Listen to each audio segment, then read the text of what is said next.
Hi welcome back to my channel. ఈ రోజు కథ మనస వాచ నిన్నే తలచ 5వ భాగాన్ని వినేద్దాం. ఆద్య అప్పటికే చాలా సేపటి నుండి కంట్రోల్ చేసుకుంటున్న ఒంటరిగా ఉండాలి అనిపించి కీస్ తీసుకుని బయటకొచ్చి స్కూటీలో తన ఇంటి దగ్గరలో ఉండే పార్కుకి వెళ్ళి కాసేపు టైం స్పెండ్ చేస్తే మైండ్ రిలాక్స్ అవుతుందని ఆలోచిస్తూ వెళ్తూ ఉంటుంది. సేమ్ సీన్ మళ్ళీ రిపీట్ అవుతుంది. అదేనండి, మహాదేవ్ బైక్కి మళ్ళీ డ్యాన్స్ ఇస్తుంది. ఈసారి పాపం వీధిలో ఉన్న రోడ్ నుండి పార్క్ రోడ్డుకి టర్న్ అవుతుంటే సేమ్ మహదేవ్ కూడా అదే రూట్లో వస్తుండడంతో సడన్ గా చూసి పక్కకు తిప్పబోయే లోపే మహదేవ్ బైక్కి డాష్ ఇవ్వడం, తను కూడా పడకుండా బ్యాలెన్స్ చేసుకోవడం, మహదేవ్ బైక్ స్పీడ్గా రావడంతో తను కింద పడడం వెంటనే జరిగిపోయాయి.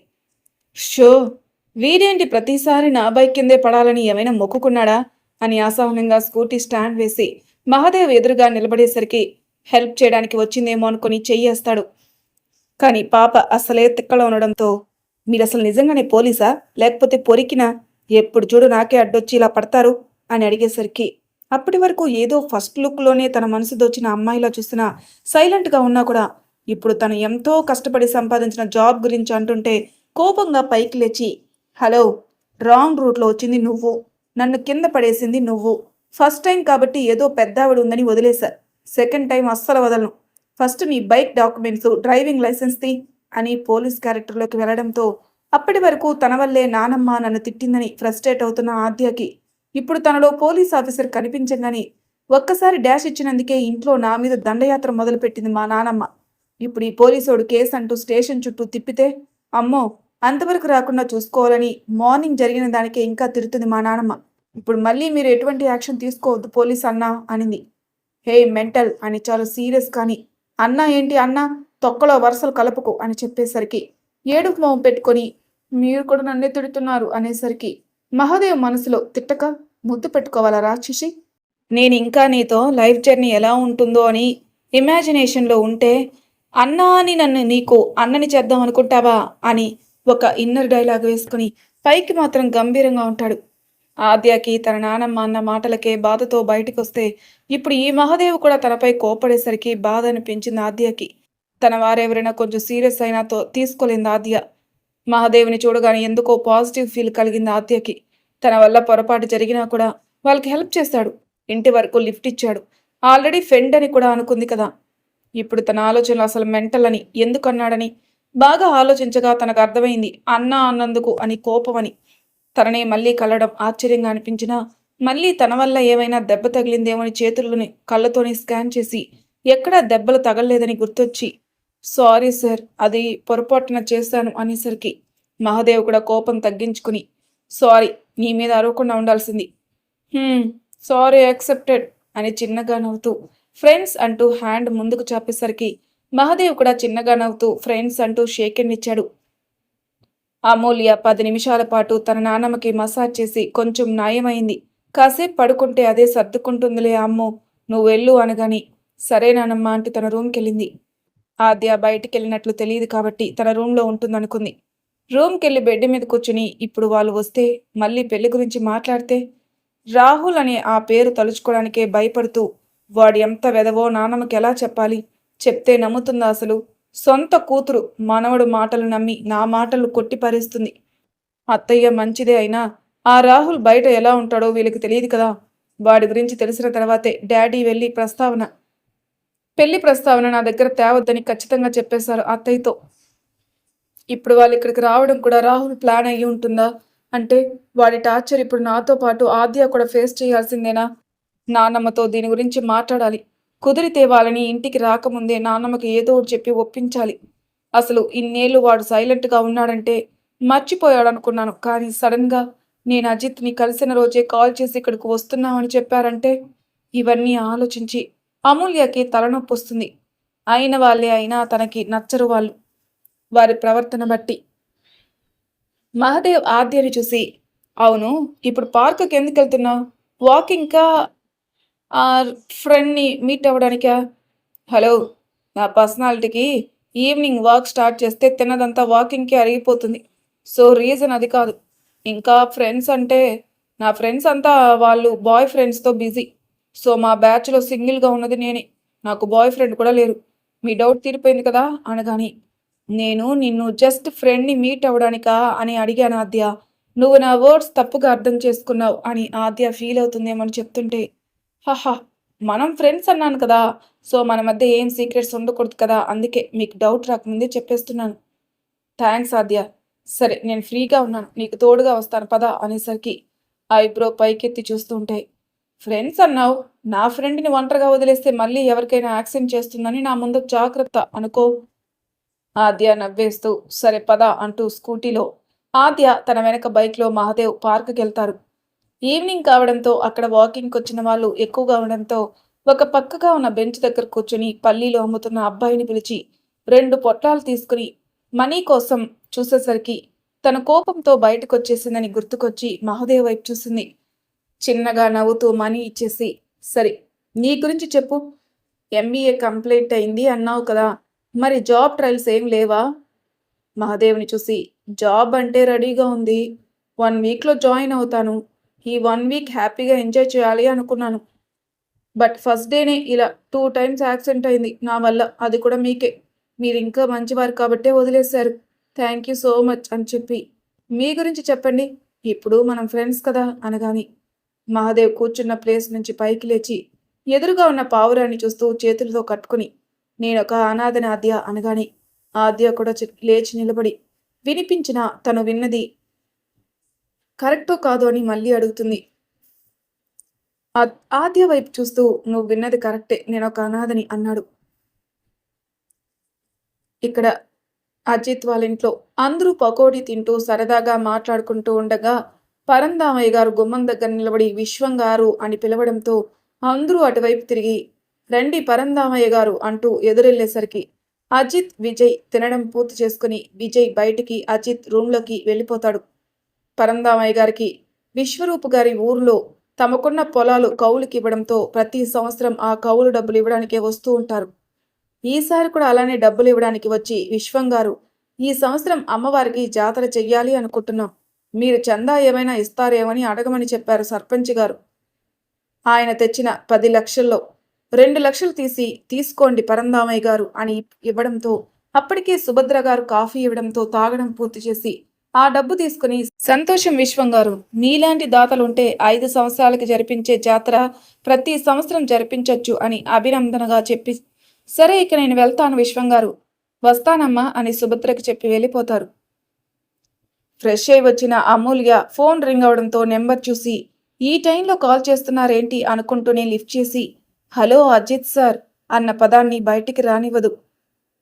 అమూల్య అజిత్కి ఇచ్చిన ఫోన్ నెంబర్ వేరేది, సో అందుకే అజిత్కి డౌట్ రాలేదు. హాయ్ అమూల్య, ఏం చేస్తున్నావు? నథింగ్, ఇంట్లో ఉన్నాను. మీరు? ఓ, డిస్టర్బ్ చేశానా? ఓకే, తర్వాత చేస్తాలే అని కాల్ కట్ చేయబోతుంటే పర్లేదు అజిత్, మాట్లాడండి, నేను ఫ్రీగానే ఉన్నాను. జస్ట్ క్యాజువల్గా చేశాను. ఆఫీస్ నుండి ఇప్పుడే వచ్చావా? అవునండి. అజిత్కి ఏం మాట్లాడాలో తెలియక అమూల్య, ఈ నైట్ సరదాగా డిన్నర్కి వెళ్దామా? డిన్నర్కా అని షాకింగ్గా అడిగి తనకు వెళ్ళాలని ఉన్నా నైట్ టైం బయటికి ఎందుకు లేనుకుని, డిన్నర్ అయితే ఫిక్స్, కానీ బయట కాదు. మీరు మా ఇంటికి రండి, మా వాళ్ళకి మిమ్మల్ని పరిచయం చేస్తాను అనగాని అజిత్ ఆశ్చర్యంగా, అమూల్య ఆర్ యూ ష్యూర్? నీకేం ప్రాబ్లం ఉండదు కదా? అలా ఏం ఉండదు, మీరు ఫ్రీ అయితే రావచ్చు. అజిత్ మనసులో నాకు రావాలని ఉంది, కానీ ఇప్పుడు కాదు, రావాల్సిన టైం వచ్చినప్పుడు ఖచ్చితంగా వస్తాననుకుని, ఇట్స్ ఓకే అమూల్య, ఇంకో రోజు ఎప్పుడైనా వస్తాను. ఇంకేంటి విశేషాలు? అమూల్య మనసులో నైట్ టైం భోజనానికి ఇంటికి రమ్మని చెప్పినా నేనెక్కడ ఇబ్బంది పడతానని రాలేనని చెప్పిన మీరు నిజంగా జెంటిల్మెన్ అనుకుంది. అమూల్య ఈవెంట్స్ గురించి తన ఆఫీస్ గురించి చెప్తే అజిత్ తన ఆఫీస్ గురించి చెప్తూ కాసేపు ఇద్దరు మాటలు కొనసాగిస్తారు. ఇక్కడ పార్కులో ఆద్య వైపు తిరిగి, అవును ఆద్య, నేను ఈ జాబ్ సంపాదించడానికి చాలా కష్టపడ్డాను. నాకు 5 సంవత్సరాల వయసు ఉండగా తిరుపతిలో ఎక్కడో రోడ్డు మీద ఏడుస్తూ ఉన్న నన్ను చూసి ఎవరో అనాథాశ్రమంలో చేర్పించారట. నా డీటెయిల్స్ ఎవరికీ తెలియదు. ఆశ్రమంలో అందరితో పాటు నేను కూడా పెరిగాను. తల్లిదండ్రులు లేని లోటు ఎలా ఉంటుందో నాకు తెలుసు. ఒక ఫౌండేషన్ ద్వారా మా ఆశ్రమంలో పిల్లల్ని అందరూ చదివించారు. అలా నాకు ఇష్టమైన పోలీస్ జాబ్ కోసం కష్టపడి చదివి గేమ్స్తో పాటు చదువులో కూడా యాక్టివ్గా ఉంటూ స్కాలర్షిప్తో చదువు పూర్తి చేశాను. ఆ తర్వాత పోలీస్ జాబ్కి ఎగ్జామ్ రాసి ట్రైనింగ్ కంప్లీట్ చేసుకుని మంచి ర్యాంక్తో జాబ్ సంపాదించాను. నాకు జాబ్ వచ్చి 3 ఇయర్స్ అవుతుంది. 3 ఇయర్స్ తిరుపతిలో జాబ్ చేశాను. నా మంత్లీ శాలరీ 50,000. తిరుపతి నేను చేసిన వర్క్‌కి, డీల్ చేసిన కేసెస్‌కి ఇప్పుడు ప్రమోషన్‌తో వైజాగ్‌కి సీఐగా ట్రాన్స్‌ఫర్ చేశారు ఆద్య. ప్రెజెంట్ నా శాలరీ 70,000. ఇదంతా నీకెందుకు చెప్తున్నానంటే నువ్వే అన్నావు కదా ఫ్రెండ్స్ మధ్య సీక్రెట్స్ ఉండకూడదని. ఎందుకో నిన్ను మార్నింగ్ చూడగానే నాకు బాగా తెలిసిన వాళ్ళలా అనిపించావు. అందుకే నీ మీద కోపం చూపించలేకపోయాను. ఇది నా లైఫ్ స్టోరీ ఆద్య అనకని. అంటే మీరు చిన్నప్పటి నుంచి ఒంటరిగా పెరిగారా అని బాధపడుతూనే ఈ రోజు నుండి మీకు ఈ ఆద్య ఉంది. నా ఫ్రెండ్ కాబట్టి ఇక నుంచి మీకు ఎవరూ లేరని బాధపడకండి.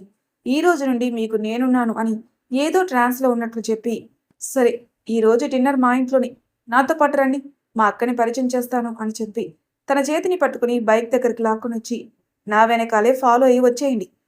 మాదే టైం చూసేసరికి అప్పటికే 5:45 అవడంతో ఈ టైంలో ఎందుకులే ఆద్య, ఇంకెప్పుడైనా వస్తాలి అంటుంటే, లేదు మీరు నాతో పాటే రావాలి, మిమ్మల్ని చూస్తే మా నాన్నమ్మ కోపం తగ్గుతుందేమో అని చెప్పి ఆద్య తన స్కూటీలో ముందు వెళ్తుంటే వెనకే మహదేవ్ కూడా ఫాలో అయి ఇంటి ముందు బైక్ ఆపాడు. ఆద్య మహదేవ్ని తీసుకుని లోపలికొచ్చి సోఫాలో కూర్చోమని చెప్పి ఆద్య కింద నుండే అక్క అని పిలిచింది అమూల్యని.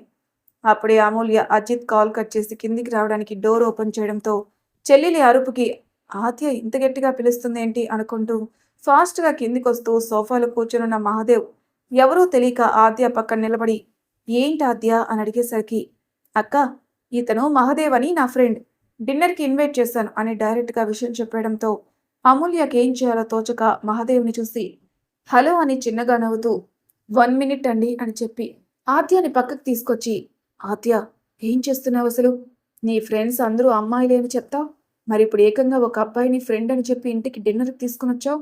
అసలు నీ ఉద్దేశం ఏంటి ఆద్య అని చాలా సీరియస్గా అడిగేసరికి, అబ్బా అక్క నేను చెప్పేది పూర్తిగా విను అంటూ మహాదేవ్ గురించి మొత్తం చెప్పి మార్నింగ్ వాళ్ళని హాస్పిటల్కి తీసుకెళ్లి ఇంటి దగ్గర డ్రాప్ చేసిన పోలీస్ ఆఫీసర్ అతనే అని చెప్పి, ఇప్పుడు చెప్పక్క, పాపం కదా, తనని చూస్తుంటే నన్ను నేను చూసుకున్నట్టే అనిపించింది.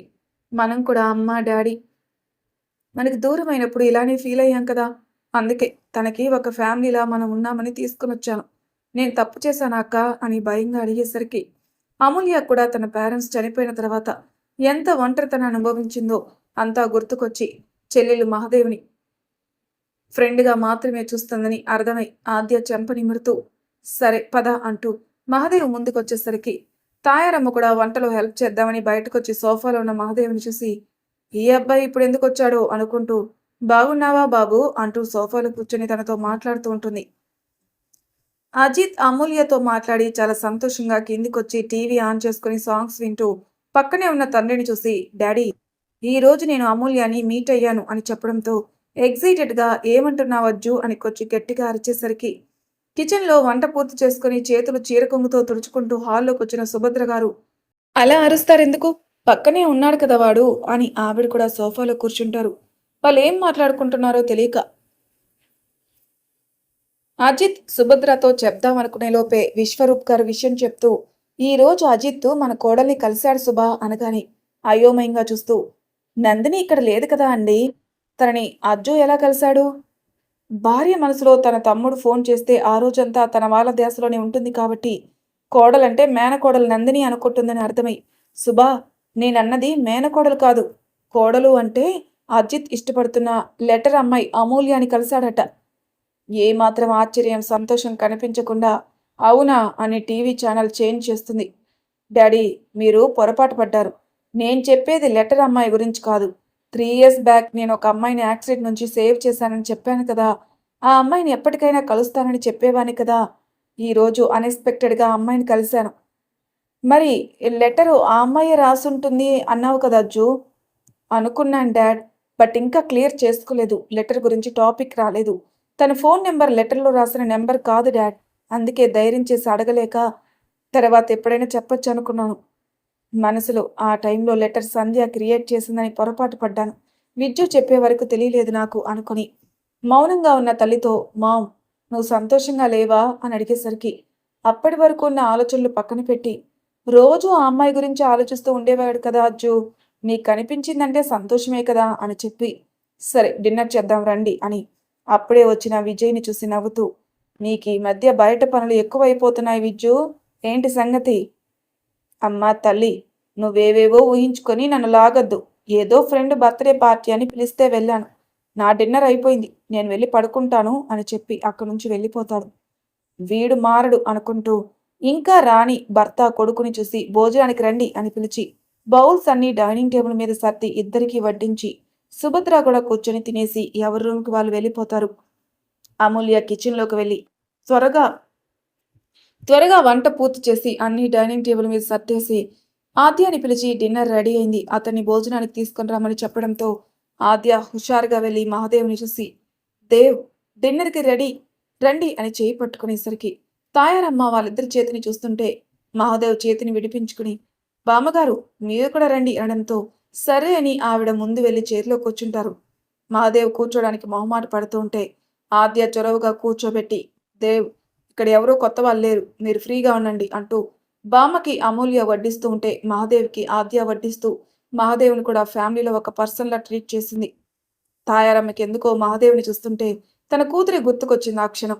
వెంటనే ఆద్య వైపు చూపు మరల్చి తినడం మొదలుపెట్టింది. అమూల్య కూడా చెల్లెలి ప్రవర్తనలో తేడా కనిపిస్తుంటే ఏమనుకోవాలో తెలియక మౌనంగా ఉండిపోయింది. మహాదేవ్ తినడం పూర్తి చేసి హ్యాండ్ వాష్ చేసుకుని thanks for your dinner party Aadya అని చెప్పి వస్తానండి అని అమూల్యకి చెప్పి వస్తాను బామ్మగారు అని కాళ్ళకి నమస్కరించి ఆశీర్వాదం తీసుకుని ఆద్య తన వెంట వస్తుంటే రావద్దని చెప్పి గుమ్మం దగ్గర ఆపేసి బాయ్ చెప్పి వెళ్ళిపోతాడు తన బైక్లో. వెళ్తున్నంతసేపు ఆద్య తనతో మాట్లాడిందే గుర్తుకు రావడంతో అంత ధైర్యంగా ఈ టైంలో నన్ను ఇంటికి తీసుకుని వెళ్ళావంటే నిజంగా నాకు ఆశ్చర్యంగా ఉంది Aadya. I like you so much. ఇప్పుడు ఇంకా ఇంకా నచ్చేస్తున్నావు. నా లైఫ్లో నాకంటూ ఎవరూ లేరు అనుకుని రోజు బాధపడేవాడిని. బట్ నిన్ను కలిసిన క్షణం నుండి నా లైఫ్ కూడా నీతో పాటు ఉంటే అందంగా మారబోతుందని తెలుసుకున్నాను. కొంచెం ఎమోషనల్ అవుతూనే తను ఉంటున్న రూమ్కి వచ్చి ఫ్రెష్ అయి ఆద్య ఊహల్లోనే నిద్రపోతాడు.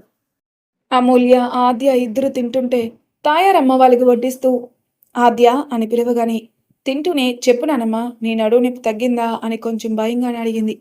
మళ్ళీ ఎక్కడ తనని కోప్పడుతుందో అని. ఆ అబ్బాయి మన ఇంటికి ఎందుకు వచ్చాడే, అది ఈ సమయంలో అని అడిగేసరికి అమూల్య కూడా అదే సందేహం ఉండడంతో ఆద్య ఏం చెప్తుందా అని చూస్తుంది. అబద్ధం చెప్పడం రాని ఆద్య జరిగిందంతా ఒక రీల్ వేసి ఇద్దరికి చూపించి పాపం తన అనాథ అని చెప్పి బాధపడుతుంటే నాకు కూడా బాధ అనిపించింది నానమ్మ. అమ్మ నాన్న మాకు దూరమైనప్పుడు నువ్వు మాకు తోడుగా ఉండి ఆ బాధను తగ్గించావు. కానీ పాపం మహాదేవ్కి చిన్నప్పటి నుంచి ఒంటరిగా పెరిగారు. తనకంటూ ఏ తోడు లేకపోయినా కష్టపడి జాబ్ తెచ్చుకుని ఈరోజు మంచిగా బ్రతుకుతున్నారు. ఎంత బాగా ఉన్నా ఎవరూ లేరు అనే లోటు మనసులో ఉండిపోతుంది కదా. అందుకే మనతో కలిసి డిన్నర్ చేస్తే హ్యాపీగా ఫీల్ అవుతారు కదా అని తీసుకొచ్చాను. మేమిద్దరం ఫ్రెండ్స్ కూడా అయిపోయాం అనడంతో 2 సార్లు యాక్సిడెంట్ చేసిన పోలీస్ ఆఫీసర్ అయ్యుండి వాళ్ళకే హెల్ప్ చేశారంటే మంచివాడని అనుకుంటుంది అమూల్య కూడా. తాయారమ్మ కొడుకు కోడలు ప్రస్తావన రావడంతో సరే ఎక్కువ బయట కలవక అబ్బాయిని, అంతగా కావాలంటే కాసేపు ఇంటికొచ్చి ఉండి వెళ్ళమని చెప్పు అని అక్కడి నుంచి వెళ్ళిపోతుంది. మరి తర్వాయి భాగంలో ఏం జరుగుతుందో నెక్స్ట్ ఎపిసోడ్ తెలుసుకుందాం. అంతవరకు నా ఛానల్ సబ్స్క్రైబ్ చేయని వాళ్ళు ప్లీజ్ సబ్స్క్రైబ్ చేసుకోండి. లైక్ చేసి షేర్ చేయండి. మీ అభిప్రాయాలు నా కామెంట్ రూమ్లో తెలియచేయండి. Thank you for listening.